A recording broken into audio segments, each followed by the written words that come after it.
আমরা চাই না মুক্তিযোদ্ধা নাতি নাতনির কোটা থাকুক। আমরা চাই মুক্তিযোদ্ধাদের সব ধরনের সুযোগ সুবিধা দেওয়া হোক। আমার সোনার বাংলায় রক্তের বন্যায় ভেসে যাবে অন্যায়, বঙ্গবন্ধুর বাংলায় বৈষম্যের ধারা জেগেছে, সমাজ জেগেছে, কবি কবি জেগেছে, জেগেছে আগুন লাগছে, কবি কবি action, direct action, direct action, কবি কবি action, direct action,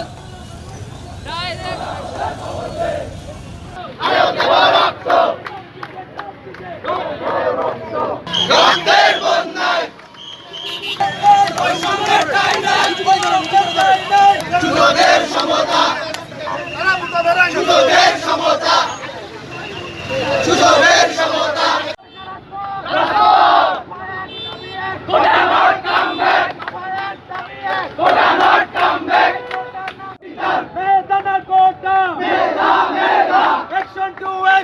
Direct action, বঙ্গবন্ধুর বাংলায় বৈষম্যের ঠাঁই নাই, আমার সোনার বাংলায় বৈষম্যের ঠাঁই নাই, দফা এক দাবি এক, রক্তে আগুন লেগেছে, রক্তের বন্যায় ভেসে যাবে অন্যায়, আমার সোনার বাংলায় বৈষম্যের ঠাঁই নাই, বঙ্গবন্ধুর বাংলায় বৈষম্যের ঠাঁই নাই, কবি কবি action, direct action, action to action, direct action, সারা বাংলায় খবর দে, কোটা কোটা খবর দে, কোটা না মেধা, মেধা মেধা, মেধা মেধা, চাকিদার চাকিদার, মেধাদার মেধাদার, ছাত্র সমাজ জেগেছে। যতক্ষণ না এই রায় হাইকোর্ট যে রায় দিচ্ছে এই রায় বাতিল করা হবে, ছাত্র সমাজের হৃদয়ের স্পন্দন না শোনা হবে, ততদিন আমরা রাজপথে থাকবো।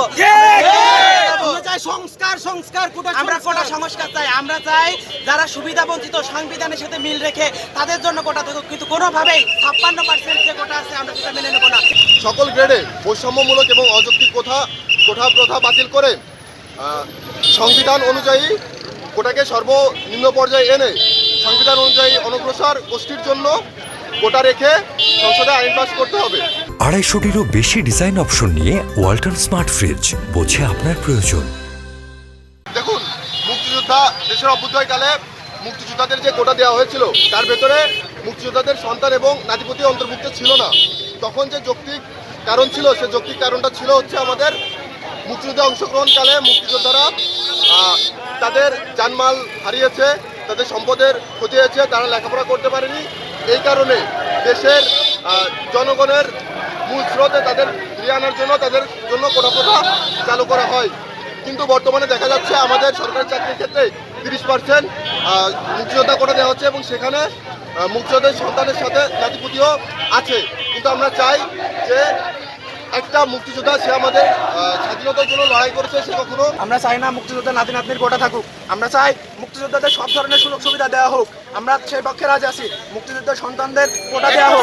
আমরা রাজি আছি, কোনোভাবে প্রজন্ম কোনোভাবেই কোটা পাইতে পারে না, কোনোভাবে কোটা পাইতে পারে না। আমরা যদি একটা প্রাইমারি চাকরি পাইতে পারি সেক্ষেত্রে দেখি 96% কোটা, তাহলে 4% আমরা মেধাবীরা কেমনে চাকরি পাবো? আমরা কেমনে আশা করি এটা?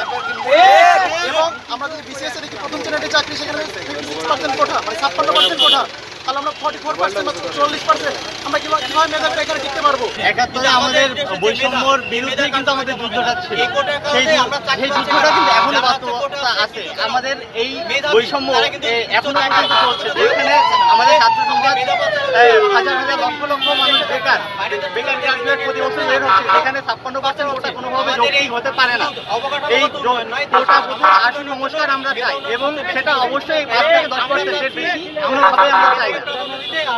তার সমাজে পিছিয়ে পড়ে যারা আছে তাদের সংবিধান অনুযায়ী যেন মেইন স্ট্রিমের সাথে আনা হয়, আমরা সেটাই চাই।